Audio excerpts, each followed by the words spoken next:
Well, greetings and salutations, everybody. Welcome to the best damn movie-related show on the planet Earth, the John Campea Show podcast, coming from right here in our quaint little studio. I'm, of course, your host, John Campea. I'm joined in studio today by Ray Ora. Hey, what's up, everyone? Jonathan Voico. Good morning. Robert Meyer-Burnett's in today. I'm going to Exegol. Woohoo! And, of course, It's most cold this importantly, time of year. nobody wants to go there. You guys are here. Thank you so much for being here, making our little show part of your day. And here's how our show's going to go. We're going to start off by talking about a few predetermined topics that we got lined up for you guys. Then in the second part of the show, we're going to take your live comments and questions. If you have a thought, theory, opinion, or question you'd like us to address on the show, as long as we deem it appropriate to be addressed on the show, go ahead and fire it on into our tip link at www.streamelements.com/JohnCampea/tip. Now, here's the good news about this tip link. It's actually good 24 hours a day, 7 days a week. So if you're listening to this show later on our podcast feed, either on Apple, a podcast, or a Spotify, or maybe you're watching this video a little bit later in the day, you can still send in a question to this tip link. And if you send one in when we're not live, we'll just get around to answering it on the next episode. All right, guys. That down, let's get this Friday started here, shall we? We're going to start off with this. It almost feels, and it might actually be, just as long as we've been waiting for a Blade movie, we may have been waiting for a Henry Cavill Highlander film, because they announced this a while. I mean, it wasn't as long ago as Blade, but we've been waiting for it. We've been waiting for word. Actually, somebody just wrote in the other day saying, hey, what's going on with the Henry Cavill Highlander movie? Well, now, according to IndieWire, we've got some movement on it as the Highlander reboot with Henry Cavill moves from Lionsgate to Amazon MGM and United Artists. And they got a writer on board, new writer on board as well. It goes on to write this. The Highlander cannot die. After originally being set up at Lionsgate as a potential new universe of movies from the director of the John Wick series, director Chad Stahelski, remake of the 1980s cult film Highlander, is changing sides. Amazon MGM Studios and United Artists, as led by former Netflix film chief Scott Stuber, are in final negotiations to secure the rights to remake a new version of Highlander. Again, with the aim to release the film in theaters. Instead of yet another new take on it, Stahelski is still attached to direct, and Man of Steel star Henry Cavill is still attached to star. Michael Finch, who wrote John Wick Chapter 4, is writing the screenplay. United Artists 2 still have hopes that the film could be developed into a larger new series. All right. This is interesting to me for, a couple of reasons. The main reason being is, why did Lionsgate let this go?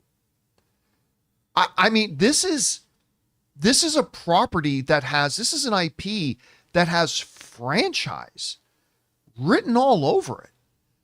And Lionsgate, it's not a hot scoop or a hot take to say they've had a rough go of it a little bit lately. I think they've got a great future. I think Michael is going to be huge for them, especially if they do end up splitting it into two films. I think Ballerina looks bonkers good. I think they've got a bright future. I think they're doing some really good things at Lionsgate. But why would you let something like Highlander, when every studio is desperately looking to get their hands on franchisable IP, and you got a star like Henry Cavill attached, and a director like David attached? I'm not sure why you let it go. Now, maybe they didn't let it go. Maybe there was timing issues. Maybe the clock ran out. I don't know.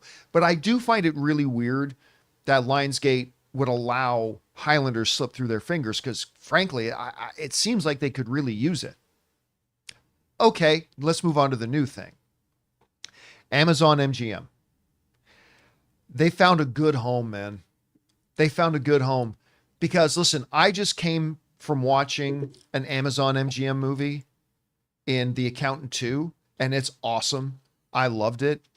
We just came back from CinemaCon, where they put on a fabulous presentation, including a big, long look at Project Hail Mary with Star Wars actor Ryan Gosling leading it and Lord and Miller directing it. And, oh, by the way, they got this little thing called Bond. James Bond. They're making moves. They're making moves. And Masters of the Universe. And Masters of the Universe, which I gotta tell you, it looked more interesting than I thought it would. With that CinemaCon presentation. Yep. It looked way more interesting than I thought it would. But also, we're reminded that the John Wick 4 writer, Michael Finch, is writing this thing. And he's done a couple of really interesting films. He did that one with Michael Keaton called American Assassin, which I actually quite liked. He did that one decent Predator movie, Predators, with Adrian Brody. Like that, the one decent one. Yeah, the Robert Rodriguez camp made. I like that movie. I like that movie too. I mean, it's not as good as the original but Predator. It was cool. It was a lot better than some of the direct that we got that came after it. So him, and of course he did John Wick 4. So look, you know me, Highlander, the original Highlander with Christopher Lambert and Sean Connery and Clancy Brown.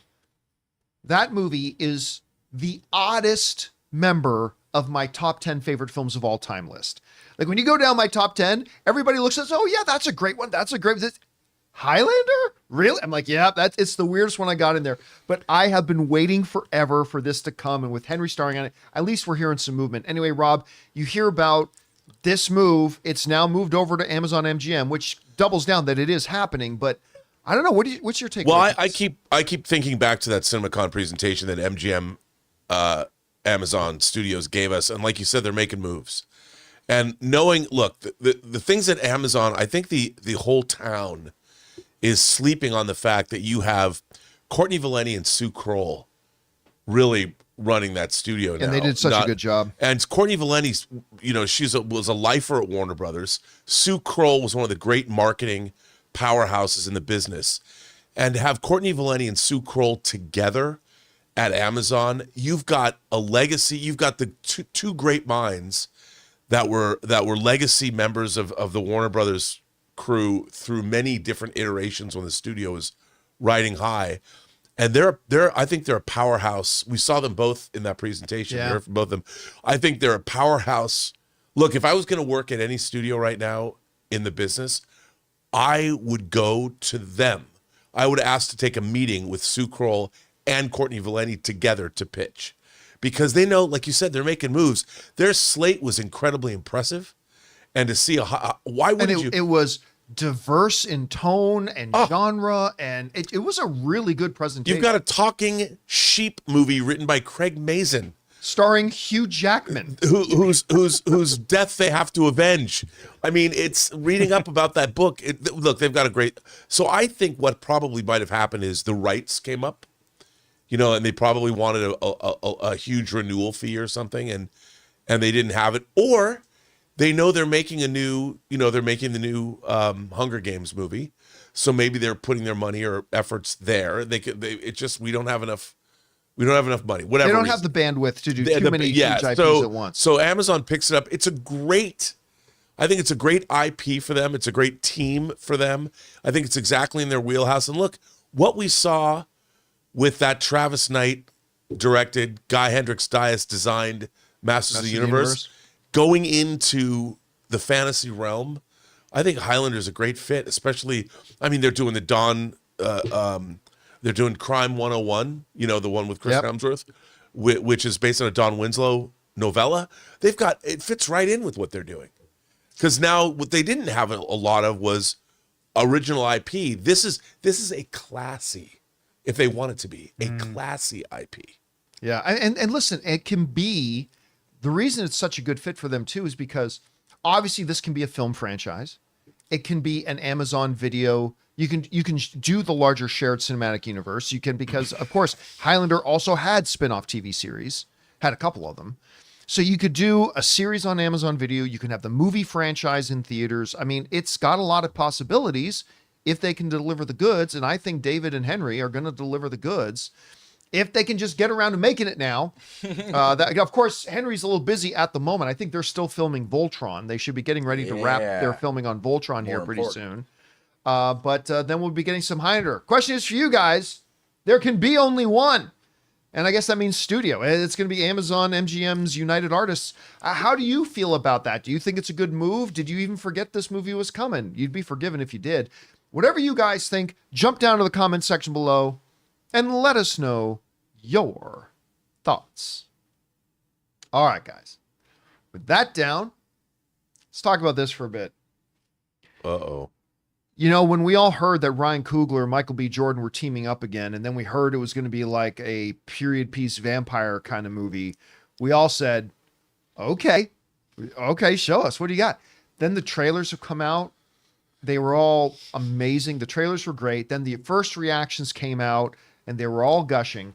As of right now, as of this speaking, with getting close to 200 reviews, Sinners is sitting at a 97%, both with the critics and with the audience, which is thoroughly impressive. It's crazy. I went to go see it yesterday, and Rob, I know you went to go see it too. We didn't see it together. We saw it separately. And all I can say is, as we approach May, this is the best film of the year so far. Oh. It's easily the best horror film of the year so far. Like that's easy. This is the best movie of the year so far. And for those of you who might have caught my out of the theater reaction on Sinners last night, one of the things I said was, this is how good this movie is. That about a half hour into the film, as they're setting up the story of Michael B. Jordan playing twin brothers who, from Mississippi in the, I believe it's in the 1920s, 1930s. 32.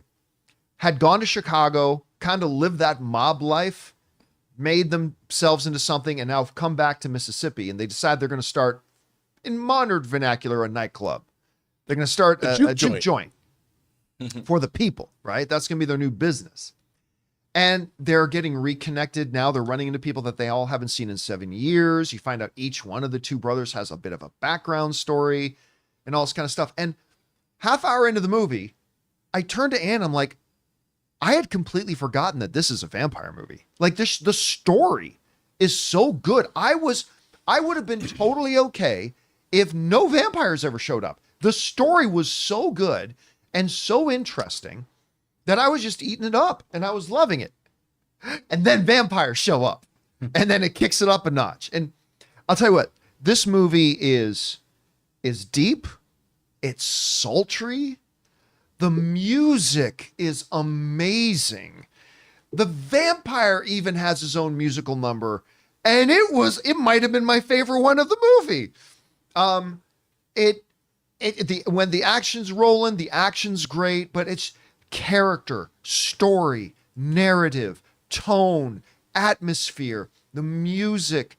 It just all sets it so beautifully, and it sets the stage so great that I was absolutely enraptured with the movie. And then you get to the end, and there is significant post-credit scene. Don't leave when the credits start rolling, because especially the mid-credit scene's like 10 minutes long, and it's excellent. Oh, wow. It's excellent. Like there's a real purpose for 10 minutes. That's a lot. That's a lot to miss. I mean, I didn't look at my watch, but to me, it felt like it was about 5 to 10 minutes. And it's just fabulous. Look, I don't know that this is going to end up, and I said this in my out of the theater reaction too. I don't know if this is going to end up in my top 5 favorite movies of the year, but it very well could. I mean, it's really early in the year, but this movie is just of such quality that I'm not going to be surprised if we get to the end of the year and we find out, and I end up putting this in like my top 5. I just wanted to point out that the composer for that was Ludwig Göransson, who works with Ryan Coogler all the time. Yeah, so and also did the music for The Mandalorian. He's got a couple of Oscars, I believe. He's got Oscars and Emmys, and the music in it is just fabulous. And this kid who plays the two Michael B. Jordans' little cousin. What a find. I think in the movie he's supposed to be like 17 or something like that. I can't remember exactly. He's 21 in real life. But when he speaks, I turned to Ann and said, that voice is not coming out of that little body. Like he's just got this rich voice. And then when he sings, oh my God, when he sings. So anyway, I'm not going to go into the detail. There was one scene in the movie that I understood the artistic approach they were taking to it. Didn't work for me, but that was like 1 minute scene. Again, to me, Sinners, best film of the year so far. And as great as Michael B. Jordan is, and he's great in this, and Haley Steinfeld is great in this, every time Delroy Lindo has dialogue, he steals the scenes. His character is great. That's not going to surprise anybody. Delroy Lindo's great. In other news, water wet, but Delroy Lindo's great in this. Anyway, Rob, I thought this was the best movie of the year we've had so far. What did you think about Sinners? Dude, this movie is gobsmacking to me. It's why I love movies, to be honest. And every time I think about, I'm always talking about authorship. Like when I go see a film, I want to see something that I know has true authorship behind it. I think Ryan Coogler proves with this film he's one of the most important cinematic voices that's working today. Yeah. This is all him. I just interviewed Ruth Carter, who won 2 Academy Awards working with him on both Black Panther and Wakanda Forever, doing the costumes. She did the costumes for this, and we were talking all about it. She's been working with Delroy Lindo since forever, all the way back to Malcolm X. And I was watching this movie, John. One of the things that they don't tell you in the marketing is how good this music is, how big a component the music is to this movie, the blues and all that. I mean, Yeah. I look, one of my favorite movies of all time is Bertrand Chavigner's Round Midnight, which is a movie about jazz, and I love Herbie Hancock doing the score for Antonioni's Blow Up. I mean, I love jazz music. I love blues music. The musical component in this film cannot be, they didn't even put it in the trailers. There was, in the early trailers for this, there's no music at all practically. And it's I was enraptured by this movie. And like you, I went in and immediately forgot that it was supposed to have a horror component. I was so drawn in the cinematography. He works with a female cinematographer. I'm drawing a blank on her name. This film is so rich on so many levels. I can't even articulate how much I love this movie. This movie is an important movie. It's an important American movie. It's an important Black movie. It's an important movie about the South, the time, the era. It has, there's a Chinese family and Ruth was telling me they did this research that in the South, in Mississippi at the time, there was a large Chinese component that lived there that was very religious, that they were Christian.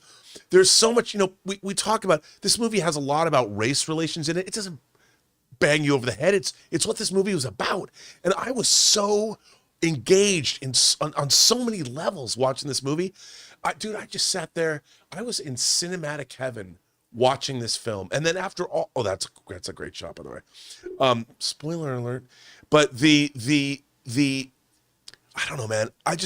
This is why movies exist. The cinematographer you're looking for is Autumn Arcapa. Yeah. And just, you heard Rob mention Ruth Carter, who's of course a multi-Academy Award winning designer, worked with Ryan Coogler and Black Panther and stuff like that. She's the designer for this, and you're going to see in the next couple of days, Rob just went to go interview her for Designing Hollywood. So to talk about Sinners, that's going to be coming up on our channel in the next couple of days, which should lead us to the costume design. Yeah, and she also it's insane. Insane. Between the boys coming back from Chicago and dressed up like gangsters in the 1930s and the costuming of the people in Mississippi. And she tells a story about how Ryan Coogler said, okay, one of the boys has red in his wardrobe. And the hat he was wearing, and she was saying that the hat had its own leather case that they would carry it around so it wouldn't get dirt on it. The red hat had to be meticulous, that was smoke or stack wears. And it's just hilarious. But this film, everybody should go see it. And by the way, in the different formats, you can see it in 70 millimeter, you can see it in IMAX. Go see it on the biggest screen you can with the best sound system, because man, is this movie I went to go see it in Ann, and I went to go see it in the AMC Dolby Prime. Yeah. But I could see why I want to see this on an IMAX screen as well. Guys, it's the best movie of the year so far. And you know what? You know what's really cool about it? Ryan Coogler could have done anything. He could have taken some other big gig, making a big IP project. He made something deeply personal to him. He used his clout, just like what Christopher Nolan did. He said a lot of the story was influenced by stories of his grandfather. Yes. And he did what Nolan did after The Dark Knight. He goes and makes Inception. Yeah. And then Coogler uses his clout to do this. This is the move, man. I'm so impressed by everything about this movie. Everything about it. Cody Miller was talking about going to see this, and he texted me last night. He goes, what a ride, or what a journey, A+. Yeah. It's great. It's just as good as I was hoping it could be. Guys, question is for you. Did you have a chance to see Sinners yet? If not, are you planning on it? I mean, this could be our first legit Best Picture nominee. Because while I said I'm not 100% sure it'll end up in my top 5, I have very little doubt. Listen, if this movie doesn't end up in my top 10 of the year, this is going to be one of the greatest years in cinematic history. Yeah. Because for there to be 10 films this year that are better than Sinners, I think this is our first look at one of the upcoming Best Picture nominees. I think this is going to get a Best Picture nomination. And just such a great film from a great filmmaker, man. Anyway, guys, whatever your thoughts are, jump down to the comment section below and let us know your thoughts. All right, guys. With that down, calling a bit of an audible here. We didn't have this in the show notes or anything like that, but Rob and I were talking before the show started, and I thought we should actually bring this up. As we mentioned, one of the reasons Rob wasn't on the show yesterday, because normally he's on the show Thursdays, not Fridays, was because Designing Hollywood had another interview, because we've interviewed Ruth before. Yes, we did. But Designing Hollywood had the opportunity again to sit down with Academy Award-winning designer Ruth Carter to talk about Sinners. And you'll see in the interview, as when we post in the next couple of days, but Rob was telling me something really interesting that Ruth said. Now, a lot of people may not know that prior to working on Sinners, Academy Award-winning designer Ruth Carter was working on Blade. And in this interview, she told you something really interesting about the work she was doing on Blade before they kind of put it on pause. Yeah. So take the people through. Well, she said that she was working on Blade, but that Blade is set in the 1920s. So she was designing for Blade, and that was going to be set in the 1920s. And the way she tells the story, she tells how Ryan Coogler's wife got in touch with her and said, there's this news, Ryan's going to pitch something to you. You got to be involved with it and everything. And she's like, I can't do it justice, so you have to hear from him. And he starts telling her that it's this period vampire story. And Ruth, she just smiled. She goes, well, I've been living in this world. So she was literally working on that same kind of, and it first of all, and I told her, because the last time I talked to her, she was going to go start working on Blade. And now she goes, yeah, it's on hold now. She didn't say, though. She didn't say it was over. She said it's on hold. Nothing is over. But she was really excited about it, and she loved the fact that she got to move over and talk about or move on to another period vampire project. Yeah. But she said they were very different. Now, I had heard whispers before. There had been some whispers going around that was suggesting that the original iteration that they were going to make for this Mahershala Ali Blade movie was going to be set a period piece, maybe set in the 20s or 30s.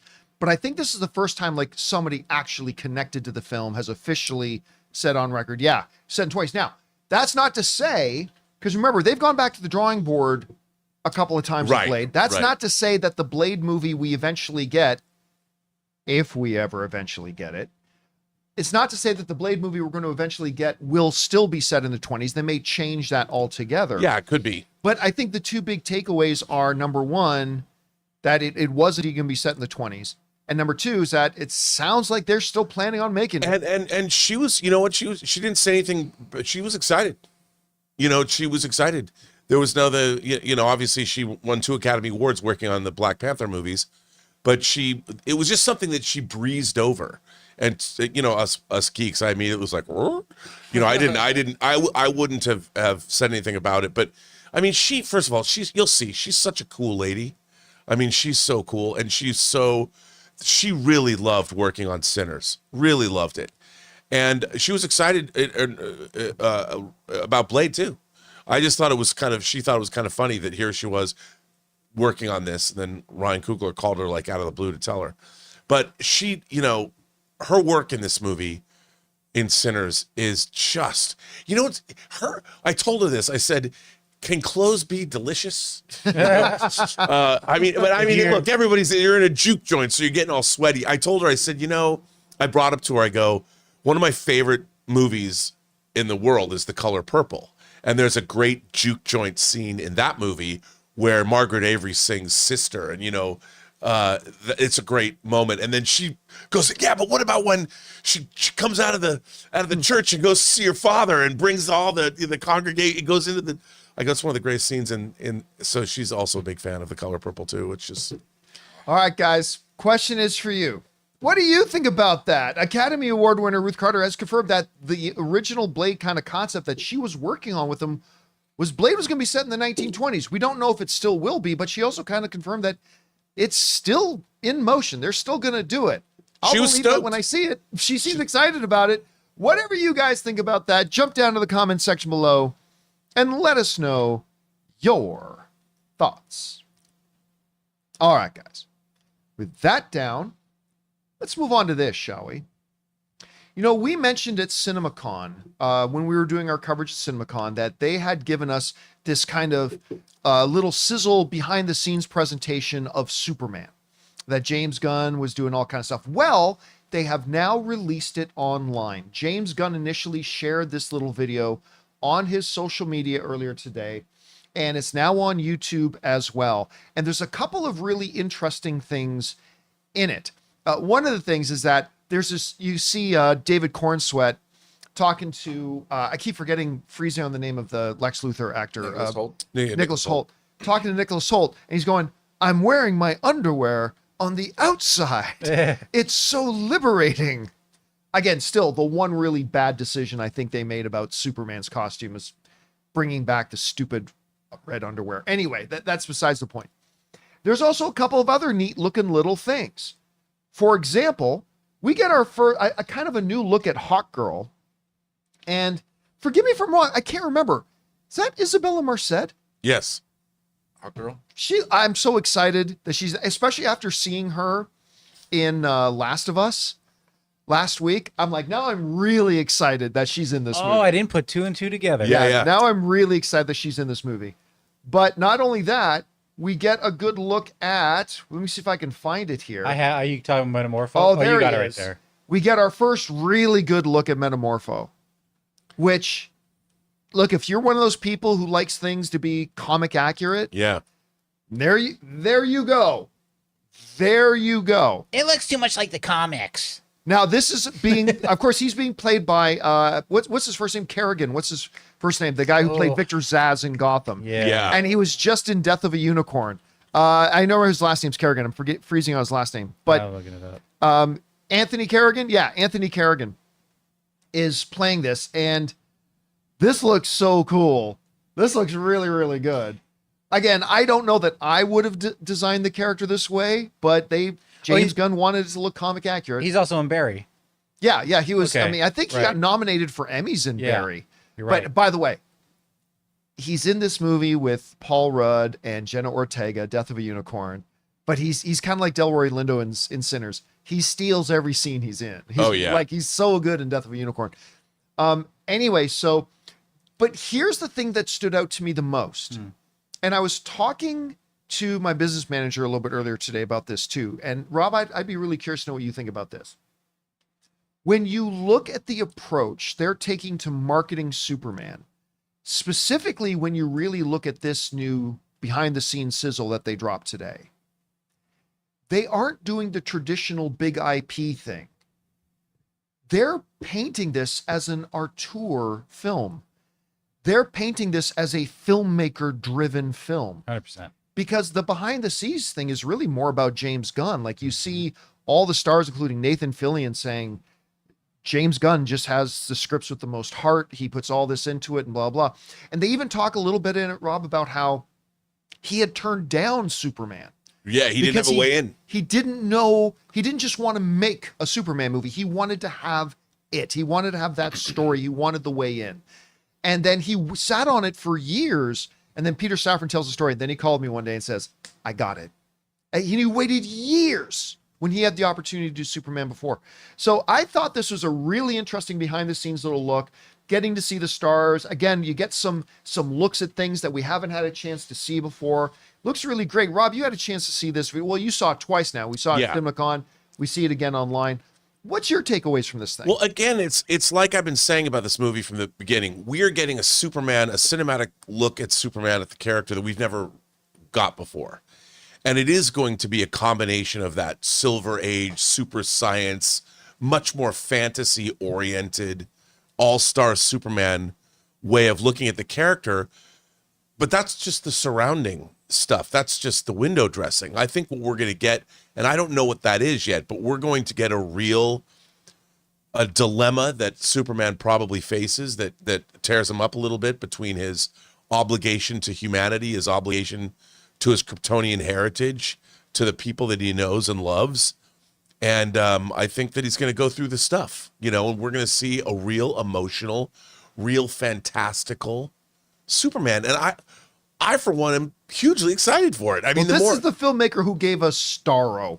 Right. Which I still can't. I can't believe it either. And I'll tell you something. Just like with Sinners, you're getting a filmmaker, an auteur filmmaker who wrote and directed his own film, just like James Gunn wrote and directed this. You're getting his singular vision, and that's what I want when I go to the movies. I don't want some corporate branded. You have to make this. And to a certain extent, look, Zack Snyder gave us his version as well. Yep. Although he didn't write the scripts, very much he had his imprimatur on it. And I think that's why so many people responded to what he has done. But on the other hand, I think what James Gunn is doing is a totally different look at the character. And when I grew up reading comics, there was all kinds of different takes on Superman. So I'm really curious to see this. And the more I see from the movie, the more I get excited, man. John, I think I think this movie is going to be really fun to watch. Yeah, I agree. Look, when I am still amazed by James Gunn's Suicide Squad. Honestly, it's one of these films that each time I watch it, and I haven't watched it 20 times, but I've watched it 4 or 5 times. And each time I watched it, I'm actually more taken aback by how much emotional depth is actually in it. Like when you look at the movie, you just think, oh, it's bonkers, crazy, but then you look at the story of Ratcatcher. Right. And it's devastatingly dark and devastatingly heartbreaking. Well, I mean, Polka Dot Man. My goodness. I mean, yeah, like even like you get this weird, fantastical, crazy kind of facade of Polka Dot Man.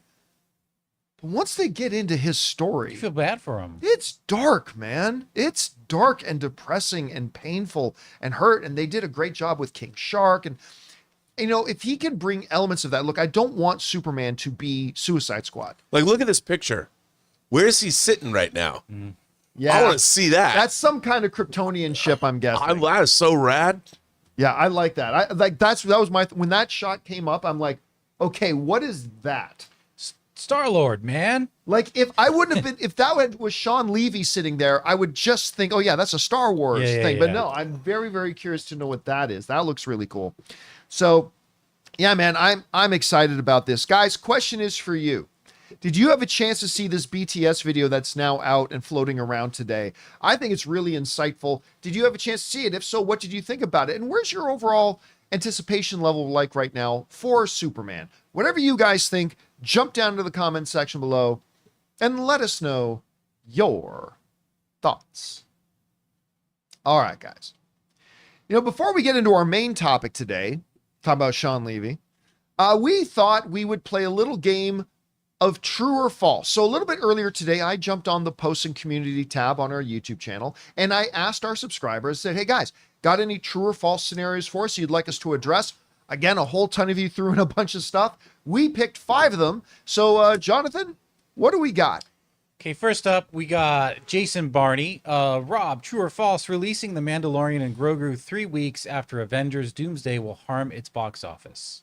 False. These are both Disney movies. I don't think they want to get in the way of each other. I think that it's the same. Look, you have an Avengers movie and you have a Star Wars movie, and if both movies are good, it's just going to keep people going, what do you want to see today?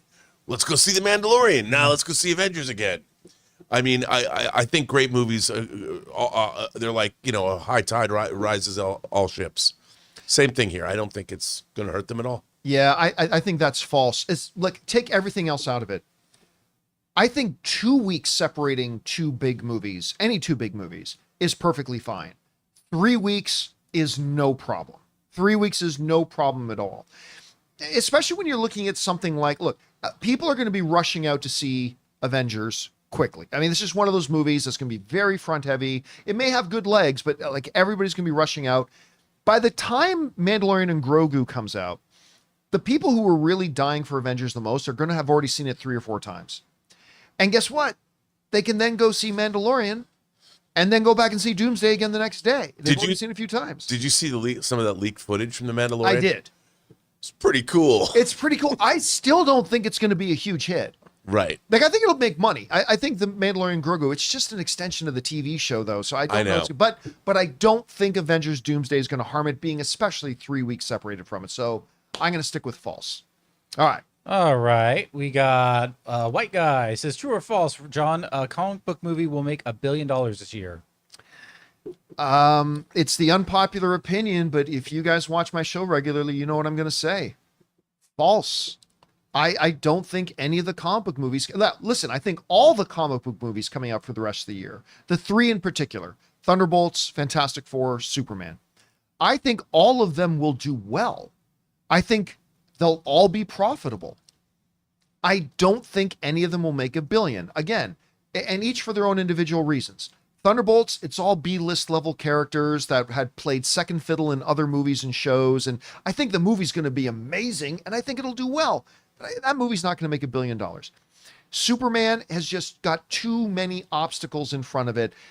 People are still kind of got the bad taste in their mouth of the failure of the DCEU. We've just had other Supermen recently. I think the movie is going to be awesome, and I think it'll do well, but not $1 billion. And Fantastic Four, again, we've had 4 Fantastic Four movies, and they've all sucked. Some more than others. And so that's never been done well. And like Ray brought up a really good point the other day, I think to a lot of average moviegoers, the Fantastic Four aren't all that special.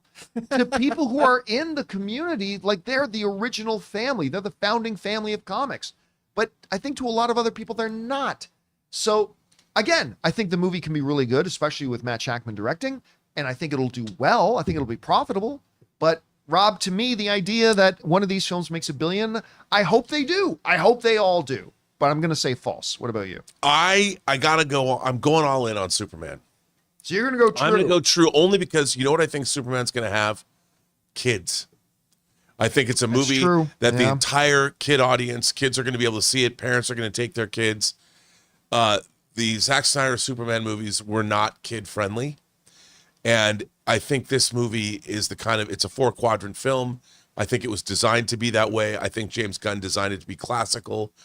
And I think for some kids, this is going to be a gateway drug film that they're going to want to see over and over again. I think. Right. So I'm going in. I'm going all in. $1 billion. I hope $1 billion right. for Superman. All right. What's next? We got Derek, who says, true or false, Rob, after the success of Minecraft, a Fortnite movie gets released before 2030. I'm going to go true on that. 2030? Got 5 years. 5 years? I mean, do I think it's going to be harder? I mean, Fortnite it's not, you don't build things, you kill people. So I don't think, I think someone's going to make a Fortnite movie with the idea that it's going to do Minecraft business. Whether it's good or not, don't know. More than likely, it's already in development. It has been in development. But yeah, I'm going to say false. It's because of exactly what you're alluding to. Look, you can make a Mario movie and parents feel great and safe, all bringing their kids and bringing them over and over and over again.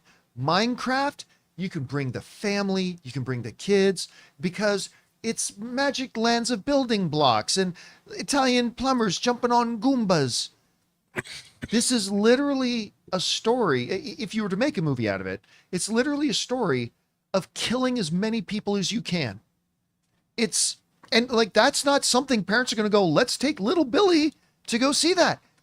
You look at the $1 billion successes, Mario Brothers, Minecraft lately, right? These are kid-friendly, family-friendly. Now you can say, well, John, you don't know how many kids play It doesn't matter how many kids play Fortnite. It's about are the parents going to take their children to go watch an assassination movie, to watch a movie that is basically, Hunger Games with like people running around with weapons and taking headshots. And that's the whole thing. You're just killing off. I would go see it. I think you would go see it. But the studios know parents are not going to be taking their kids to go see it the way they do for Minecraft or thing. Zelda has a much better chance because again, that can be family friendly, but I'm sorry, Fortnite isn't family friendly. It just wouldn't be. There's just certain popular games I don't think you can make a movie out of, like GTA. Everyone has played a GTA game, but if you make a movie, it's like any other. Probably going to be like any other. But at least with run around. GTA, you don't have to go for the kids audience. Right, You right. can make it adult. Yeah, and and you can Fortnite- totally target adults. Fortnite's the same. I don't think it would work. It just wouldn't. As popular as the game would be. Yeah, because here's the thing. Fortnite is still super popular. It's not as popular as it was recently. If they were going to do a Fortnite movie, I think we would have had a Fortnite movie by now. Again, I don't know for sure. Of course I don't know, but so I'm going to say false. There you go. All right. What's next? All right, we got let's see. Is it this one? Yeah, I think it's this one. Trevor West official. True or false? We'll get a James Bond announcement this year, i.e. director, scriptwriter, maybe even actor. That's to John. True. I think true. And the main reason I think true is because Ted Sarandos, if that's the guy who owns Amazon, he's a James Bond nerd. He was so excited when they got Bond. He was jumping all over social media, asking fans, who do you want to see play James Bond, blah, blah. They are not going to slow play this. I think he's already got his little minions and Goombas running around, calling every agent in town, doing everything they can. I'm not saying we're going to get an announcement tomorrow, but Rob, I'll go so far as to say I'd be shocked if we didn't have significant movement and news by the end of the year. So I'm going to say absolutely true. Totally agree with you. Amy Pascal, I read, and David Heyman, the keeper of the Harry Potter franchise from Warner Brothers. They're supposedly in London right now. So I would imagine we'll probably get an announcement sooner rather than later. Certainly, I don't think we're going to have to wait till the end of the year. I think they're going to want to get started. I mean, even during the summer movie season, we'll get an announcement. I mean, at that Amazon MGM presentation, they seemed pretty bullish on jumping into the James Bond business. Oh, they did a whole James Bond little like ode to James Bond kind of thing there at CinemaCon this year. So I think we're going to hear something quite soon. All right, what's All right, next? Final one going to Rob. We got Trevor who says, we did this James Bond one, right? Michael Gonzalez, true or false? Lilo and Stitch makes more money than Zootopia 2. That's a tough one. Zootopia 2 that is is very a tough successful. one. But you know what? I'm pulling for Lilo and Stitch. I'm going to say yes.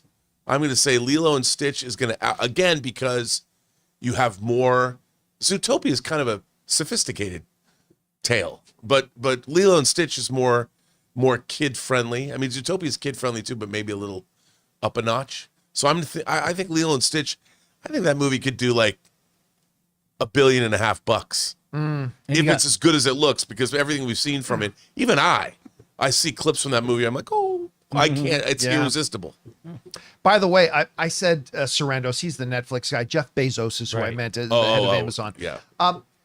I'm going to say, oh God, that's a tough one, but I'm going to say true.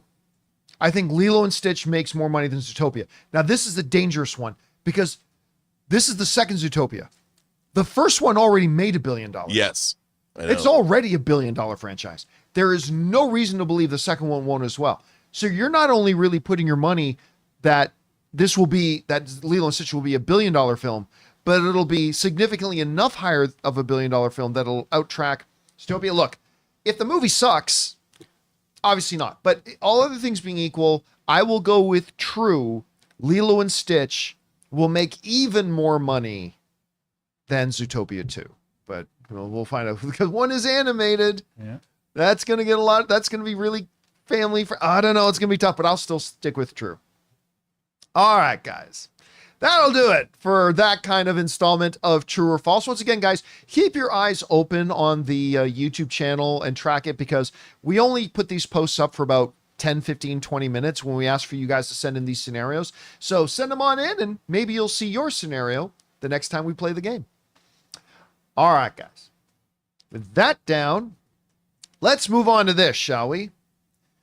Star Wars Celebration is happening right now in Japan, where a lot of the Star Wars suckers, faithful, have flocked over there to go see Star Wars Celebration, which to me is a giant waste of time, but they're there and they're having a good time. And they have indeed made a big announcement. And it is, I'm not even being facetious. This is a big announcement. As IndieWire puts it, Sean Levy's Star Wars film now has a title, a start production date, and a release date, as his new film with Ryan Gosling is titled Star Wars Starfighter, and it's coming May of 2027. That's 2 years from now. Guys, I want you to keep this in perspective. Like, a lot of times when we get these announcements for movies, like they're coming out in 3-4 years. Like they've announced this movie, it's coming out in 2 years. And that means it's going into production imminently. Yep. They say it's going into production this fall. So we're talking about like about 4-5 months. And this thing's going to be shooting in front of cameras. That means already pre-production has already started. Yeah, he said that. Did he say that? Yeah, he said that. Yeah, so if the cameras start rolling in like 4 months, that means pre-production has already started a couple of months ago. Like they're already moving on this thing. And I think that's big. I still don't believe at all this movie's happening. I don't believe this is going to happen. At some point, 4 or 5 weeks, hell, maybe tomorrow, announcement deadline breaks. Sean Levy has left the Star Wars project due to scheduling conflicts or something like that. There is zero precedent for that claim, Yes, sir. everything Zero that Kathleen precedent. Kennedy has announced of Star Wars comes to be. You are out of order. It's I'm sorry, but they're 0 for 17 in their last number of theatrical Jeez, they're like the White Sox. announcements. Yeah. And by the way, Sorry, Chicago. where was it they announced the Rey movie? But they've been oddly quiet about the Rey movie. Yeah, they didn't say. It's not Star Celebration ain't over. It's not over. There's still plenty of time for them to announce something for the Rey movie. Again, I don't think that's going to happen either. But look, let's pretend. Let's go to Fantasyland for a minute. Let's go to Jack Black's Cube Magic Square based cube Minecraft world and pretend like this movie's actually going to happen. I do like what I see. I mean, look, Ryan Gosling just straight up kills it in everything he's done. The dude's like Rihanna. He just makes hits. Even when he makes one that flop, Fall Guy, that movie's awesome. I love Fall Guy. Barbie was a $1 billion film. He's got, his Blade Runner movie was fantastic. Project Hail Mary is going to win Best Project Hail Picture. Mary is going to be all types of awesomeness. He just kills it. I was still kind of surprised to hear, but it's good to see a good Canadian kid starring in a Star Wars film. Sean Levy, I think, is a terrific director and a wonderful fit for a Star Wars film.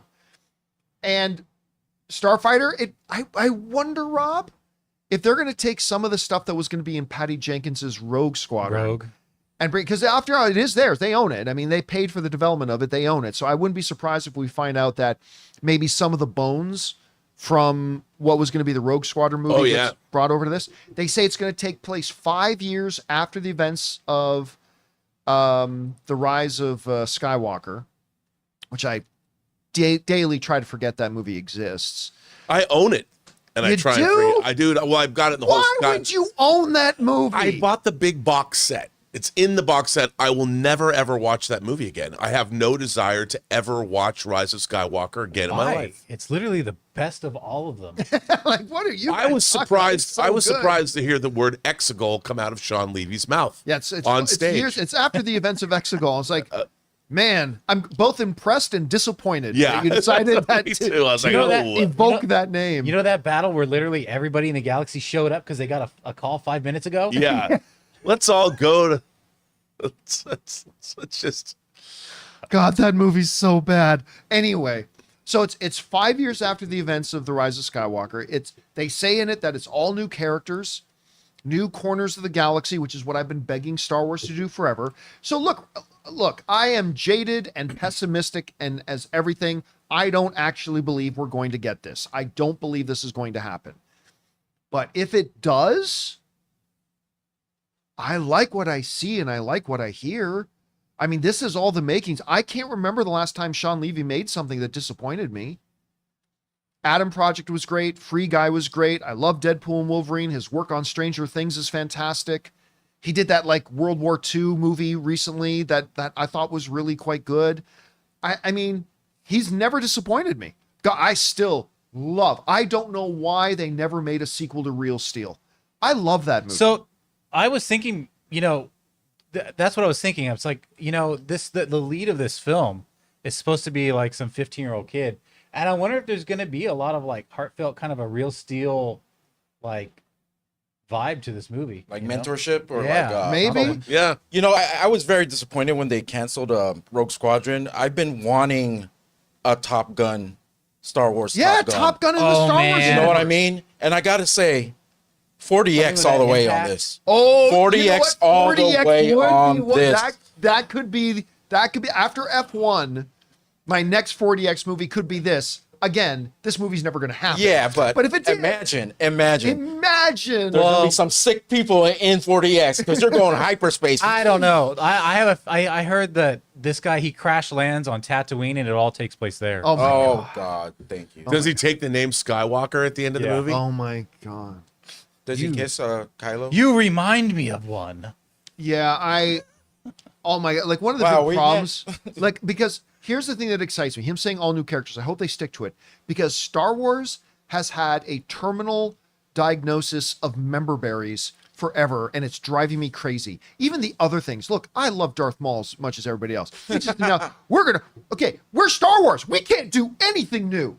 No, we can't do anything new. We have to only do things we've already done. Let's do a Darth Maul animated series. And listen, I love Maul, Yeah, but but come the fuck on. it's over. And then, we're going to show you some Mandalorian. Look, Babu Freak is here, everybody. Remember Babu Freak? He was actually probably the one kind of thing I enjoyed about. But still, like everything about Star Wars and member berries, I really hope that this is exactly what they're saying it's going to be. It's going to be new characters, new corners of the galaxy, 5 years later. Anyway, Rob, you saw the announcement and everything. We all know this isn't going to happen, but let's say in pretend world that it does. What do you think about what we've got here so far? Well, look, I used to play that video game, the Star Wars Starfighter video game. And look, if Ryan Gosling plays a pilot that blows a bunch of shit up, I mean, I don't know why he would after the Battle of Exegol. Doesn't that mean the Republic is restored again? Who knows? No. I don't know. You got the But- second order. But if they the make this, second order the is coming. this- The second order. that first order didn't work out, so here we are. No, look, order's a charm. I love starship porn. Give me spaceships. Give me blowing shit up. I'll watch it. I'll go. There doesn't even have to be a plot. Just give me 2 hours of spaceships shooting at each other. It'd be awesome. But I'm sure we'll get more of a Top Gun Maverick-y kind of a story. Yeah, they're better. Which is, I'll watch it. I mean, to me, I don't know how they give a movie like this enough gravitas, but who knows? I'll see it. I'll tell you one thing. The most exciting thing I saw yesterday was a clip from Andor where Cassian, why he's in that Starfighter and why he goes to blow up the troop transport that's in the wheat fields. Man, I can't wait for this. I cannot wait to see Andor. Ooh. What was that? Now, it was like a here's the question I featurette? have. Here's Yeah, the question no, I it's just a clip. They're showing these clips.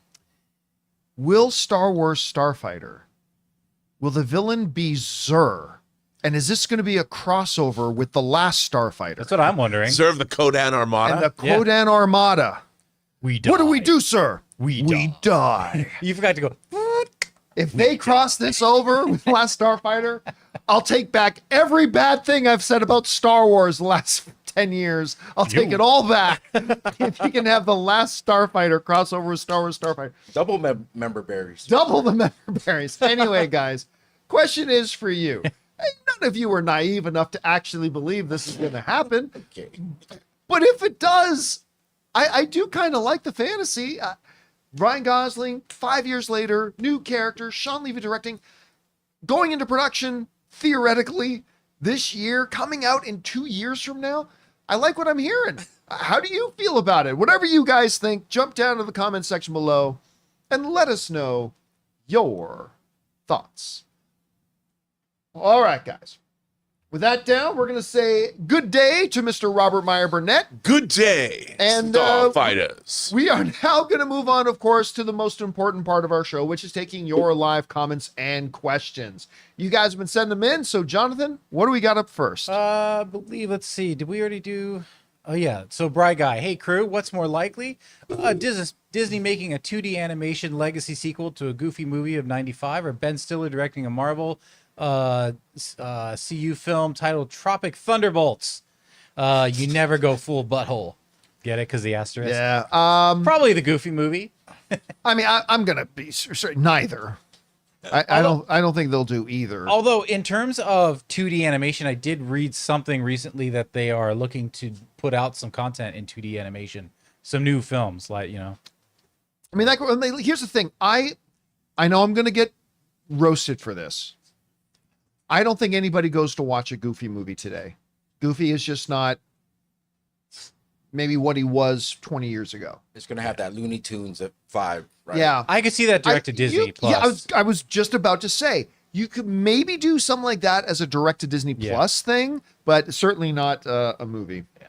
All right, what's next? All right. Haley says, just watched Sinners in IMAX. First movie I've seen at a theater since Across the Spider-Verse. This movie is awesome. Did Ann like the movie? Haley is also my girl crush, and she was amazing in this. Michael B., you are a lucky man. Hence my screen name. That the very first thing Anne said as we were walking out of the theater, I turned to her, I said, did you like it? She goes, it's my favorite movie of the year. Wow. And I'm like, mine too, actually. So yes, Anne loved it.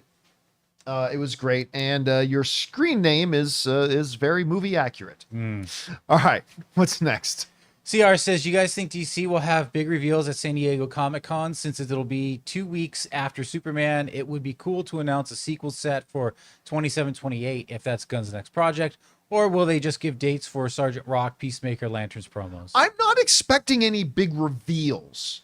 I'm thinking big showcase.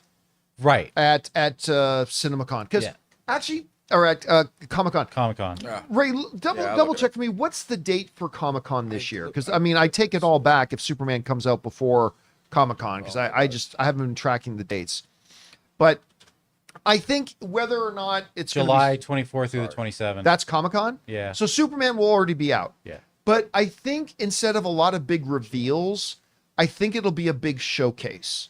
Like they're going to be bringing out the cast and crew of Peacemaker. I think they're going to be bringing out Jason Momoa will be there.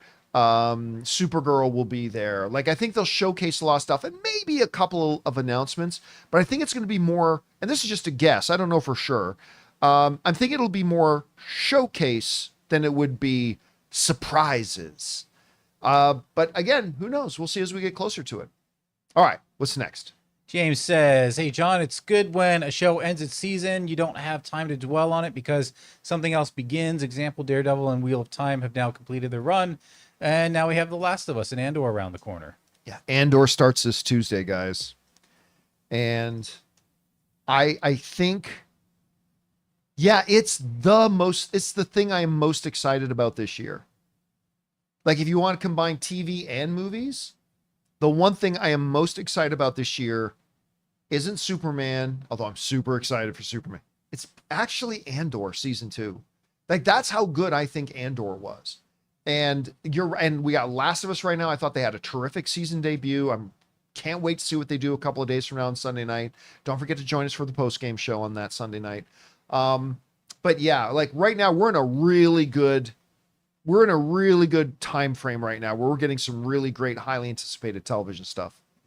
All right, what's next? We got James who says also this weekend Disney Plus have just dropped a second season of a documentary series I really like, the ILM series Light and Magic. Only 3 episodes this time, but I didn't know there was a season 2, so I'll take it. I am with you, James. I had no idea they were doing a follow-up to it. That was a great one. Light and Magic was wonderful. Light and Magic was really fun. And as a lifelong student of the history of Lucasfilm and ILM and all that kind of stuff, there were things in there I didn't know. That doesn't happen a lot. The whole time I was watching it, I'm like, not necessarily like a Saturday night style like movie, because that takes place in like a few hours. Right. But you could do a movie that really showed the mayhem and the politics and the internal strife of making the 77 Star Wars movie. I think that would be really fun. I mean, if you go back and watch it, it's like crazy how much of this iconic stuff. And the mayhem and just the luck. But when you look back at the iconic scenes, the iconic visuals, a lot of it was spit, string, and tin cans. They MacGyvered I a lot could of not that stuff. believe Crazy. when they said how they originally made the light speed thing. Yep. I'm like, are you kidding me? I mean, the creative minds at that time were unbelievable. Anyway, I had no idea they made a part 2, so I'm going to have to check it out. Thanks for putting it on my radar, James. All right, what's next? We got Mark Choi, $20 tip. Thank you, Mark. Appreciate that, man. I think it's a two-parter. So my Sinners out of the theater view, I don't know yet. I'll need to see it again on Saturday to decide. It was going just fine until these two scenes that completely took me out of the movie. And I wish the scenes ended quickly. They weren't out of place, and I knew what it was supposed to be, but it was just awkward. They both took place outside with a group of vampires. Need to see again. Also, it was not scary enough. I want to like it. I got to disagree with. I will agree with you on one thing. There's one scene that happens in the dance hall, and I understand the artistic, vision that Ryan Coogler had for it, and I understand that, but it was out of place. It was thankfully only about a minute long, but it was out of place for me, and yeah, for that 1 minute, it took me out. If the other scene you're talking about is the Irish music part that takes place outside of the dance hall, if that's the part you're talking about, I got a hard disagree with you on that, brother. That might have been one of my top 2 or 3 favorite moments of the movie. Like, I adored that because not only was it awesome in and of itself, it was indirectly telling us, giving us depth to the character and giving us more of an understanding of the character and what was going on there. So if you're talking about the thing that was happening in the dance hall, I agree. That took me out of the movie. If you're talking about the one that took place outside of the dance hall, I disagree with you on that. For me, that personally worked a lot. But hey, that's the beautiful thing about movies, man. It's art, and it hits us all in different ways. All right, what's next? Mark Choi is back with another $20 tip. Thank you, man. It says, hi. So I saw Sinners in 70mm IMAX at AMC Universal at 3 p.m. Oh, nice. Later during my Lyft shift, I coincidentally picked up a couple who just saw IMAX Sinners. They had with them strips of IMAX films that were handed out by Ryan Coogler before the 10 p.m. show. Not fair. I found out yesterday that Coogler actually went around various theaters in LA because he was at the AMC Burbank 16 early in the day to greet, I think, a 3:00 screening of people. Then he went down to Universal, and then he went to, I can't remember the other one he went to, but Ryan Coogler was making the rounds yesterday, surprising fans. You know what? That was one of my favorite things back in our AMC days when we used to work, when we had our studio at the AMC Burbank 16, like how often actors, filmmakers, and everything would just show up to screenings and go in and surprise the audience. I used to like that a lot. All right. Thanks again, Mark, for supporting us on that level, man. Appreciate that, dude. All right. What's next? Anonymous says, in terms of Nolan making a Bond film, I guarantee you Nolan already knows exactly what his Bond movie would be. He's 100% he 100% has had the story mapped out in his head for decades. I think it would be a one-off period piece led by Pattinson. A Bond film is a period piece? No, they'll never let that happen. Bond movies have never been period pieces. They've always moved forward. They're always contemporary to the time they come out. That is part of the appeal of Bond. So I really don't think they would ever do. I don't think they'd ever do it, and I don't think Amazon would allow it. And I think Christopher Nolan, being a Bond fan, wouldn't do that either. I don't think Christopher Nolan wouldn't do that. Bond is not that. Bond is always contemporary to the time that he comes out. That is the tradition of Bond. And I don't think Christopher Nolan, who respects Bond so much, I don't think Christopher Nolan would do that. All right, what's next? Mark Choi, $20 tip. Thank you, Mark. Says, oh yeah, the score for Sinners was really good. Yeah. And wow, especially that Vision trance sequence. Heard elements of Oppenheimer, Black Panther, even Tenet. Way to go again, Ludwig. Ludwig, and what did you think of it? Yeah, the music, I mean, the music was stunning. The music was absolutely stunning. And I should have guessed. Look, for those of you who didn't know, Ludwig and Ryan Coogler were college roommates. So I don't know why I was surprised when watching the credits, music by Ludwig Göransson. I'm like, oh, I didn't realize. I mean, it's Ryan Coogler's movie. Of course, Ludwig's going to do the music for it. He's already won a couple of Academy Awards working with Ryan, and he might win one again for doing this. Listen, I don't say this term lightly, and he's not close yet.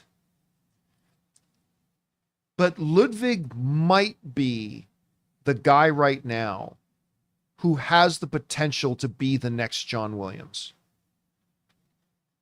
Again, I'm not trying to get ahead of myself. I'm saying has the potential.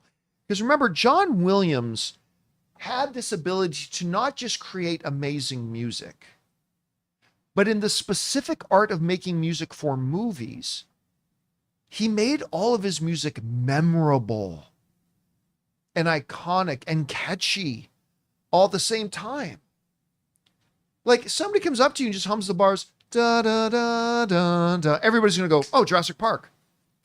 You go, bum bum ba bum bum bum bum. People, oh, Harry Potter. Bum bum ba da ba ba. Star Wars. Bum ba bum ba. Oh, Indiana Jones.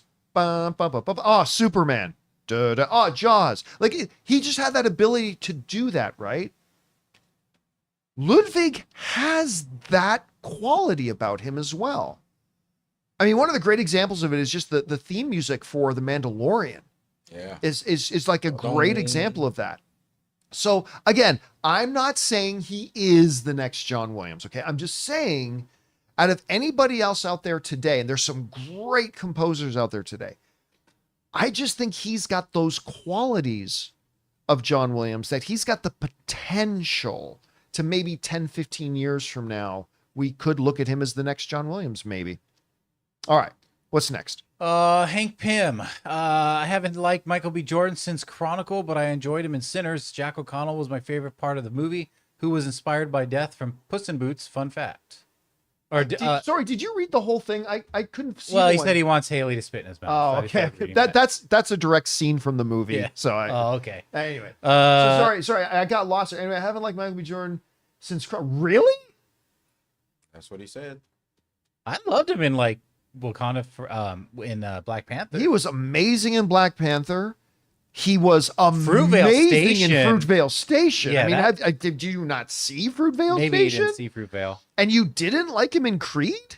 Well, again, Hey. it's art. Yeah. It hits everybody in different ways. I got to say, my experience, brother, is very, very different from yours. I think Michael B. Jordan has been just amazing in all of those things. But yeah, he was great in this, playing the twin brothers. And the subtle difference between the two, because remember, they're twins, but he makes their similarities stand out and he makes their differences stand out in his performance. And it's a really remarkable job. Really, really remarkable So job. he played two characters in this? Yeah, twin brothers. Oh, Yeah. okay. Yeah, twin brothers. Smoke and Stacks. All right. What's next? Massive Superman fan says, with footage from CinemaCon coming out, do you think we'll get a look at Project Hail Mary soon? No. I know it's a year out, but I'm reading it currently, and it shot up to one of my most anticipated movies.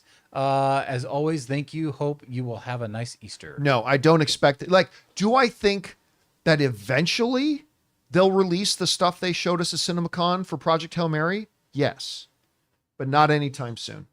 The movie's too far away. There's simply no point in starting a mark. Listen, what was the name of the Godzilla movie that had Ghidorah in it? No. No, sorry, yeah, King Ghidorah. What was the name of that one again? Anyway, Of the newest films? yeah, out of the recent films. I think it's King of the Monsters, right? Yes, I think you're right. I think it's King of the Monsters. So that movie and the marketing of that movie is talked about in the industry all over the place. In the industry. They dropped the first trailer to that globally a year before the movie came out. And not only did that not help the film, it is a commonly held belief in Hollywood that actually ended up hurting the film. Because by the time that movie came out, it's like, wait a minute, that movie didn't come out like 6 months ago? Like, and so it actually backfired on them. There's simply no point in releasing marketing material because there is an ebb and flow to consumer hype, right? Like you want to build up consumer hype, but like a wave, at some point, it's going to do this. And you start marketing on your film too early, you run the risk of not releasing the film when it's at the high point, but as it's on its way down. And a lot of people talk a lot about that King of the Monsters marketing approach because they released not just that one trailer, they did a bunch of marketing more than 8 months out from when the movie came out, starting with that first trailer that came a year before the movie came out. So anyway, that's a lot of context to don't expect them to release that footage of Hail Mary anytime soon. I would not within the next 6 months, at least I don't think at any rate. Yeah. All right. What's next? Scotty McSpock says Sean Levy just announced Ryan Gosling is in his Star Wars Starfighter. Well, that we knew that a long time ago. Yeah. Just not the name, but in the words of Jerry Seinfeld, I miss dominant masculinity. All the whiny Star Wars fans will come out in full force. Maybe not. I don't think so. I think there's going to be pushback for Ryan Gosling. I've heard a lot of positive. Now we'll see if that holds true when the movie comes out. But I've heard. I gotta say, I've heard mostly positive, maybe not over the moon, but I've heard mostly positive feedback. So at the very least, I'll wait and see. Yeah. Like yeah, there's a few, chuds and stuff like that may, but honestly, for the most part, I think this has been received fairly well for now. We'll see as things start to come a little bit later. All right. What's next? Disney Gifts by Bryce. I really love this season of Daredevil, talking about his army. I can't tell how little interest I have in seeing him with Baby White Tiger or even Miss Marvel. I don't really feel like they fit with the more mature and violent nature of the show. Well, I mean, the young White Tiger was introduced in the show. I mean, this is the show where we got introduced to her. So I don't know if I follow the logic of saying she doesn't fit in with this when this is where she was actually born. This is where she was created. Ms. Marvel? I've said this before. I just don't know if she fits in because she might just be too powerful for it. The same reason I don't think you're going to see She-Hulk show up because, like, what problem is Daredevil facing right now that She-Hulk can't fix in 5 minutes? Oh, this guy's a bad guy? Smack. Done. Oh, these 40 cops are a problem? Smack. Done. Oh, this is Kingpin. One jab. Head flies off. I mean, so that's why I don't think it's so. Ms. Marvel, maybe not. Again, Ms. Marvel, I think, is one of the true treasures they have in the MCU right now. But there's a number of characters that I don't think would fit in. Like a number of really good characters in the MCU that I don't think would fit in with Daredevil. And I wonder if Ms. Marvel isn't one of them, too. So I may agree with you on that. All right, what's next? Jake Galbo with a $20 tip. Thank you, Jake. Appreciate that, man. Says, hello, Mr. Campea. Is Rush, the band Rush, as big over in Canada as we think they are? Yes. Yeah. I grew up with their music, but I've never been to Canada, at least not yet. Also, was George St. Pierre super loved as well? Yes. Not movie-related questions, but you are the right man to ask. Well, I mean, if you want to understand just how popular George St. Pierre is, like, first of all, George St. Pierre inspired my wife to want to learn French.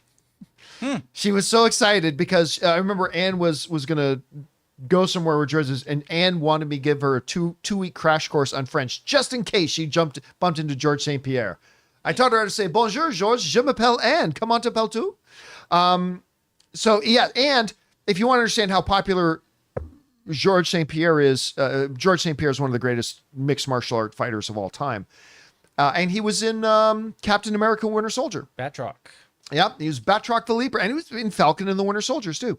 Anyway, when Canada and the US just had their big Four Nations Cup thing. The guy they brought out to introduce Team Canada, if you want to know how popular George St. Pierre is with Canadians, they got George St. Pierre to come out and introduce Team Canada. That's how big it is. And yes, Canada loves its music, man. Loves its music. And Rush is musical royalty. Well, Rush is musical royalty everywhere. But Yeah. they're particularly musical Rock royalty and roll in Canada. history. I mean, come Yeah. on. Yeah.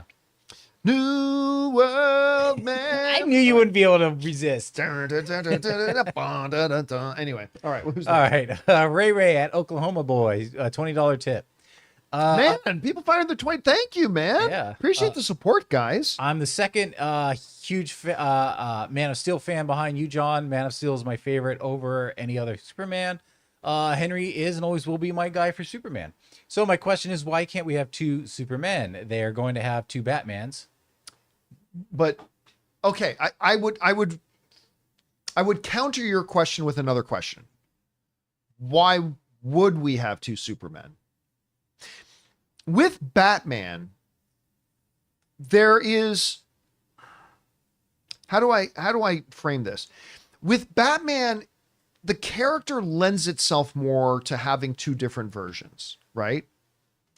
Because if you go into the comics, and let's call it what it is, there have been many different takes on Batman, even in the comics. Yeah. Like, even in the comics, you've had radically different takes on Batman. Like, you have had Batman in the comics that absolutely has no problem killing people. That's comic. That's lore. All right? That is canon. I keep one of the comic strips in my hard drive.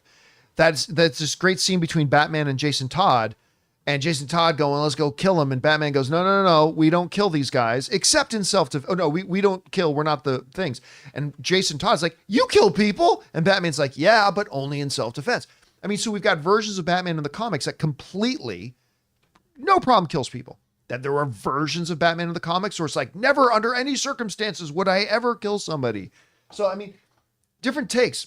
You've got your more mainline comic version of Batman. You got your Frank Miller, The Dark Knight version of Batman, right? And so that lends itself that you can tell a kind of Batman story that would not fit into a supernatural kind of world that the DCU is going to be. Yeah. But then you can have versions of Batman that absolutely practically leads the Justice League and fits into that no problem. Mm-hmm. Superman, not so much. There have been different takes on Superman, sure, but the core things are always the same. And I just don't know that, whereas the opportunity presents itself to tell two different Batmen going on at the same time, number one, I don't think you'd want to do that with more than one or two characters at all.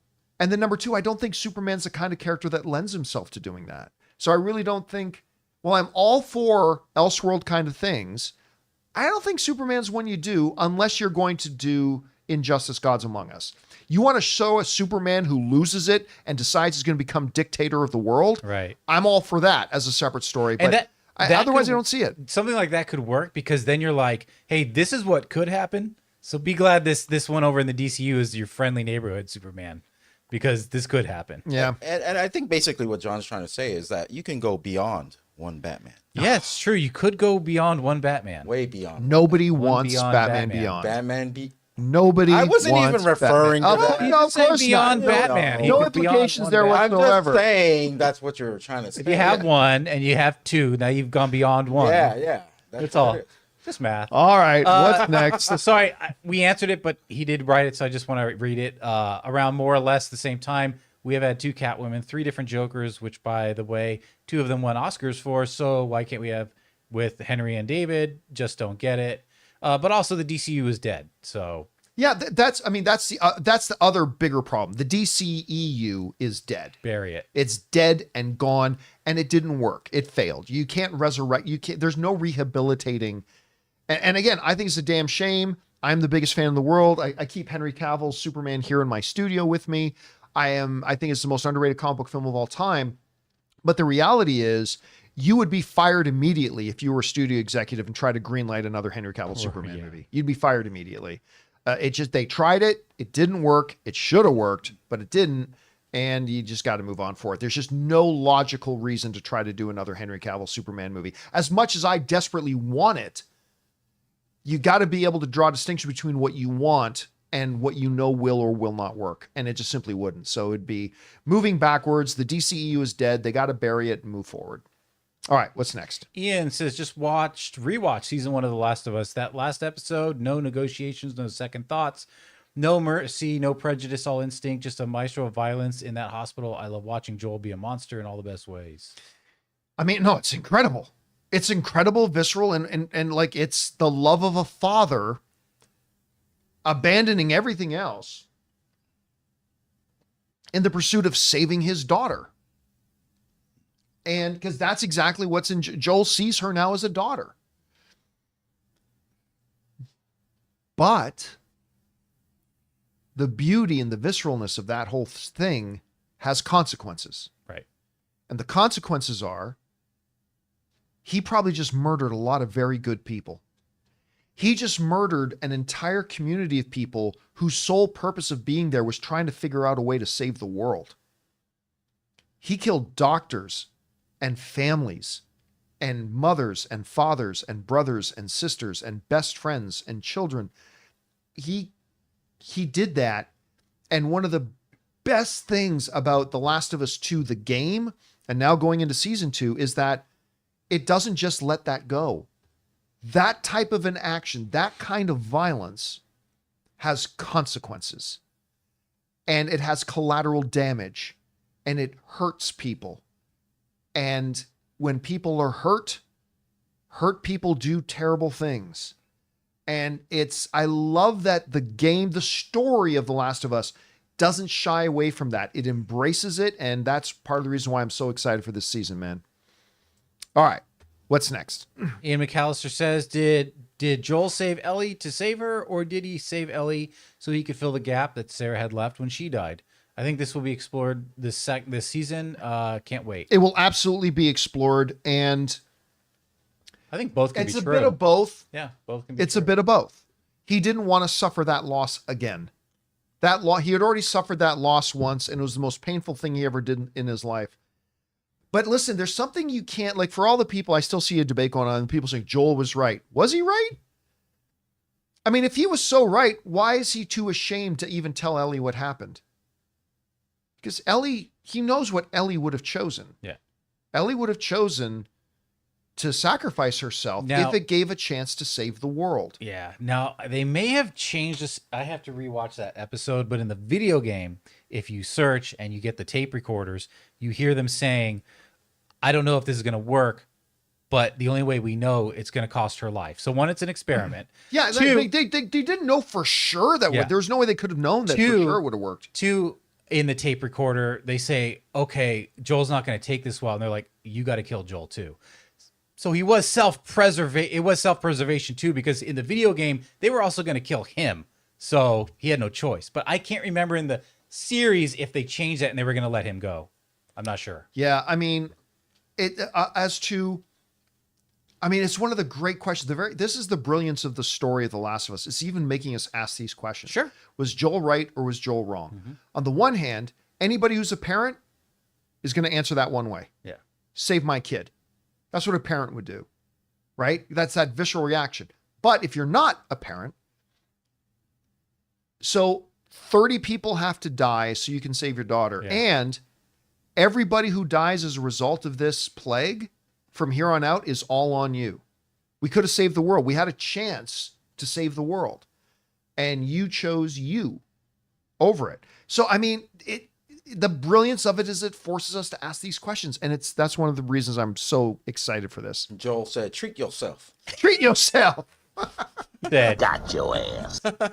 All right. What's next? Don't find time, make it, says John. I know Warfare has fallen down on your radar, but you've got to watch this movie. It's the best cinematic experience I may have ever had out of about 40 years of going to the movies. The sound, acting, everything about the movie is amazing. I hear it's very good. I hear it's very, very good. And it is on I am going to go see it. Again, just as new things now come out, I have to prioritize those so I can review them and all that kind of stuff. but I have heard nothing from you guys and from people I know, but really, really good things about the movie. So I'm absolutely going to, I might even go see it tonight, as a matter of fact. Nice. All right, what's next? 123 Sith says, I watched Star Wars Celebrations yesterday and I saw the new animated Maul TV show coming out with Sam being the voice again. I'm excited. Sam Witwer is the man. Maul Shadow Lord TV show takes place 1 year after Clone Wars. Okay, first I'm of all, happy for Sam. two things can be true. Yeah.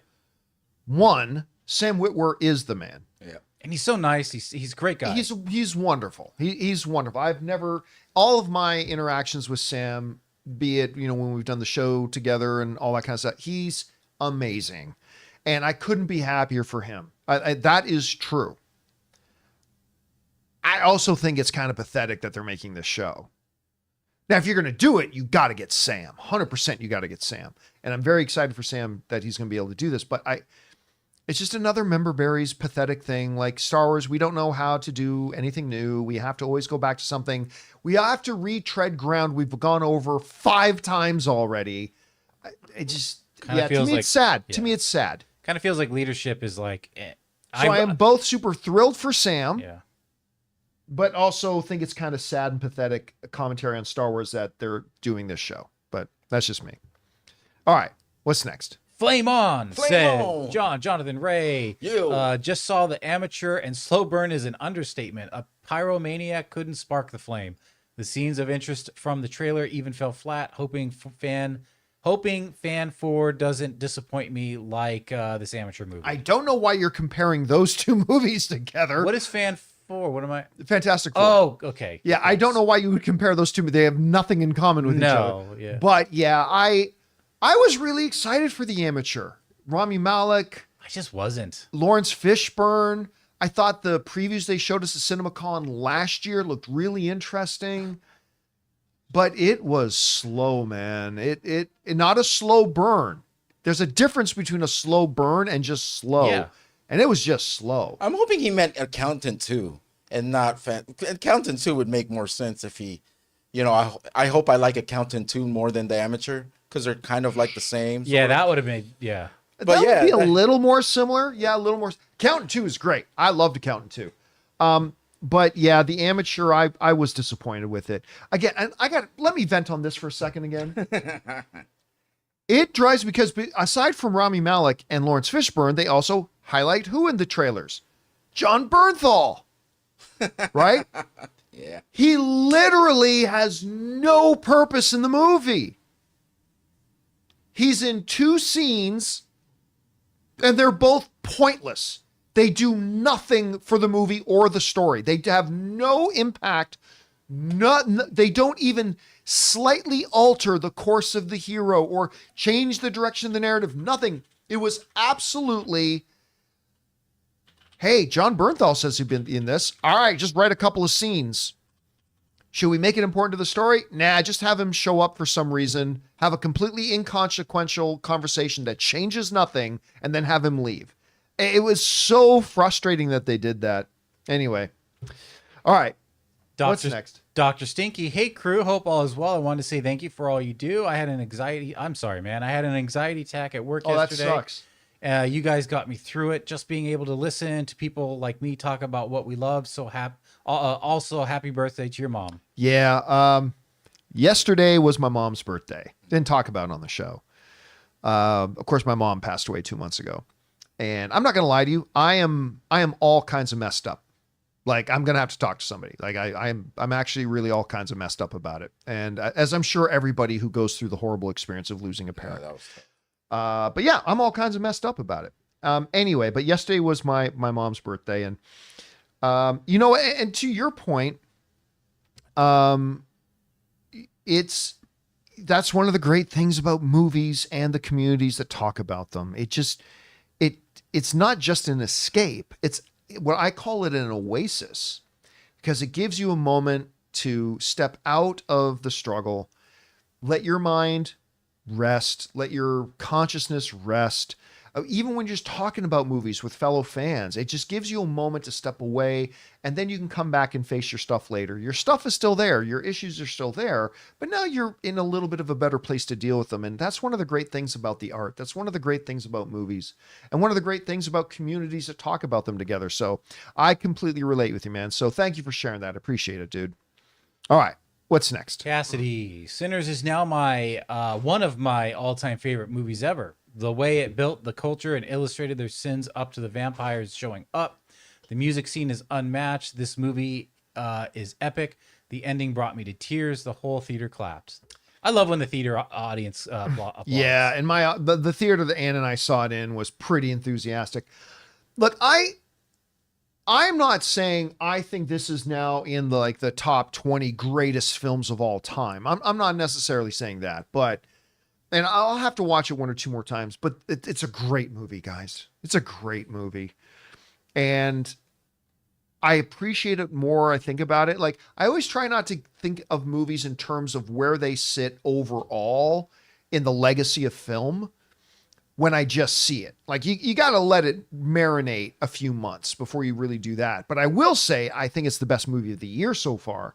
And guys, whatever you're doing this week, try to etch some time out to run out to the theaters to go see Sinners. I think you're going to enjoy it. All right. What's next? Sif says, one of two, deleted scene from Daredevil Born Again, episode 9.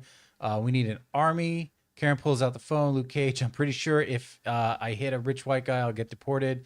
Iron Fist, I'm pretty sure I'd pretty much do whatever Luke does. Did he mention me? Did he mention me? Jessica Jones, no, click. Spider-Man, I'm pretty sure if I hit a rich white guy, I'll break the multiverse again. Everyone will know who he is. She-Hulk, didn't you give me idiot? Daredevil walks into Josie's. So these guys then have a great weekend, guys. I love a good old chlamydia joke. Nothing like Those always work for me. Was that the joke? What was that the joke from Hangover when he says, "You know what happens in Vegas stays in Vegas, except for chlamydia." That'll come back with you. That stuff It's the comes back go-to with you. STD. Chlamydia is always a fun time. That's always a great. I like that. Did he mention me? That was good. I like that because that's. I mean, Robert said it wasn't chlamydia. It was herpes. Which movie or TV show had the chlamydia joke? Oh, I just remember there being one that made me laugh a lot. Anyway, yeah. Listen, and again, a lot of people were asking me, it's like, that's his army? Guys, they literally just made a couple of quick calls. That's the start of their army, right? That's like 5 or 6 good cops and Cherry and Karen. That's not the army. I mean, that's the start. That's them starting. So the army will be something a little bit bigger as we move on. All right, what's next? Reactor Leak says, do you think DC missed a good opportunity to release the first full Superman trailer on Superman Day? And while we're at it, any news when it may come out? I would argue that the trailer we got is already a full trailer. I would, like, you can call it a teaser all you want, but to me, that's a full trailer. Now, when are we getting the next one? Would it really, like, this whole thing about release it on whatever day, I really don't know that makes any difference. It's not like more people would have watched the trailer if it was released on Monday or Tuesday. Superman Day or not Superman Day. Now, we're getting closer to July. They're going to start to ramp up the Superman marketing for sure. The first one is that first kind of shot across the bow. It's like, hey, everybody, Superman's coming. And now the next trailer, I expect to have more meat to it. That's the traditional way of things. The first trailer is just a little taste. The second trailer gives you more of the meat. I do expect it soon. I expect it soon, probably, I'm going to say before the middle of May. So like 2.5 weeks from now, 3 weeks from now, I think we'll get another full Superman trailer. That's what I'm expecting it at any rate. And I'm really looking forward to it. All right, what's next? We got Dan V. I legitimately had no idea Star Wars Celebration was going on until I saw news on Twitter after I got out of Sinners last night. Honestly, it kind of went over my head too. I know it wasn't just me. There was not a lot of hype going into it. I wasn't seeing anyone talk about it ahead of time because what are they going to talk? They have not a lot coming out. They got a mall cartoon show coming. Yes. Yeah. I mean, I think one of the big things was that it's not taking place here. It's taking place in Japan. So that's probably, it's a little, geography wise, that's probably one of the things. But yeah, there was we did mention it on our show a couple of times that Star Wars Celebration is coming up, but I really don't care about Star Wars Celebration. I used to like it, but it's gotten kind of pointless. I remember one year, I think we were still at AMC or Collider, and it was a year like this, and it was like, the biggest thing they announced was Tarkin, the book. Yeah. Now listen, if you're a big fan and you just want to go and hang out, we'll use the word fellowship. You want to go and fellowship with all the fellow Star Wars fans and have a weekend of that. Great time. But they really don't have a lot to talk about right now. Like back when we went to the last time we went to Star Wars Celebration, I remember when we flew all of us down to Florida and all that kind of stuff. I mean, we literally had new Star Wars movies coming out. We were waiting for new trailers and all that. Now, I mean, it's been 6 years since we've had a movie in theaters. Right. We got a Maul series coming. Don't we already know what happens to Maul? Yeah. Didn't we kind of cover it 3 or 4 times already? Yeah. Whatever. But hey, we did get the Sean Levy, Ryan Gosling movie title. That's cool. Anyway, it's understandable that there's not a lot of attention on it right now. And it doesn't necessarily need a lot of attention on it, to be fair. Right. So, but we'll see. Maybe we'll get some Rey announcements. And who knows? Maybe we will get some big shocking announcement. I'm not expecting it, but maybe we will. There's still time left. All right. What's next? Anonymous says, do you think AMC is quietly happy about the stupid Minecraft meme? Aside from the annoying cleanup for the staff, the ticket sales, and more importantly, the popcorn sales have been way up, which is where their biggest margins are. No. But people are going to go see Minecraft regardless of if there was the stupid thing that they were doing. And people were buying popcorn. They're just throwing the popcorn they bought, but they would have bought the popcorn regardless. So no, I don't think under any shape or form that any AMC theater general manager or executive is happy about the stupid nonsense that idiot people are doing in the theaters. Yeah, it could be a turnoff for people to go. Yeah, if anything, it's keeping people away. Like it's for some people. I can say this as a fact because I've spoken to people who have said, "Oh yeah, I might have gone back to go watch it again, but I'm not taking my kids back there." Like my kid could literally get hurt if somebody throws something like that again. So it's literally kept some people from going back to see it again. So I would say no, they're not happy People about are showing up. I hear tale of a party. it. All right, what's next? Old Danny Boy says, way too early in the year to call it, so I won't, but this is just a question. Oh no, this is just a question about, is it possible for Michael B. Jordan to be nominated for the Best Actor and Supporting Actor for both of his roles? Any question that starts with, is it possible? The answer is always yes. I mean, there's very, very few questions in our human experience that you can start with, is it possible, where the answer is anything but yes. Of course it's possible. Is Michael Jordan's performance strong enough? Can you see Michael Jordan's performance getting nominated for? It's possible. It's possible. Like, I don't think it's one of the 10 greatest performances of all time and it's an ironclad lock, but yeah, could I see it happening? I could see it happening. So far in the year. It's a very, very good performance. So could I see enough other Oscar members, Academy members also saw it that way? Yeah, I could, like, I won't be shocked if he doesn't get nominated, but I won't be surprised in the least if he does. All right, what's next? We got, we did that. Mr. Graham, who's the better duo, Russo brothers and Marvel, or Ryan Coogler and Michael B. Jordan? Depends what metric you're measuring. If you're measuring box office, it's the Russo brothers. If you're measuring quality, Fruitvale Station, Creed, Sinners, Black Panther. Woo, maybe you lean with that. But I mean, again, so it all depends on which metric you're looking at. It's how are you defining success? Because like the last I checked, 2 of the Russo brothers movies that they've made with Marvel are in the top 4 highest grossing films of all time list. Mm-hmm. That's pretty successful.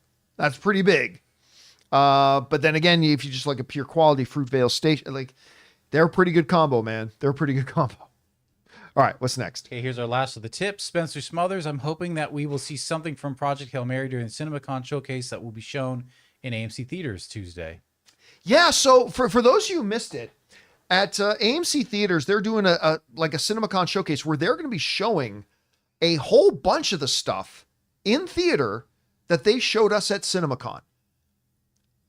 I don't know if they'll show the Project Hail Mary thing, but maybe they will, because from what I understand, it's hours of stuff they're going to show, from what I understand. And I would say this, I think it's worth going. I think it's worth buying a ticket. Now, I've already seen everything because I was at CinemaCon. But I think if you're a movie fan and you're free that day, I would say get your ticket and go watch, because they showed us a lot of great stuff at CinemaCon, and now you get a chance to see it too. Hopefully it's affordable, because I wouldn't think you're paying full price. No, for I wouldn't think you're paying featurettes. $15 to go see it. But like if it's like $10, I think it's worth going. I totally think it's worth going. Yeah. All right, guys. And that'll do it for today's installment of the John Campea Show podcast. Thank you so much for being here and making our little show part of your day. Big special thank you to all you guys who sent in the questions. Number one, because he gave us great fun things to talk about. But number two, he supported this channel as you did it. And all of us involved with the show, thank you guys so very much for your support. I want to thank the guys in the room with me, Ray Ora, Hey, have a good weekend. Jonathan Voico. See you next week. Big thanks to Robert Meyer Burnett for being here. Don't forget, guys, Sunday we're going to be doing our post-game show on Last of Us. Make sure you come back and join us for that. That'll do it for me for now, guys. Thanks so much for being here. My name's John Campea, and until next time, my friends, bye-bye.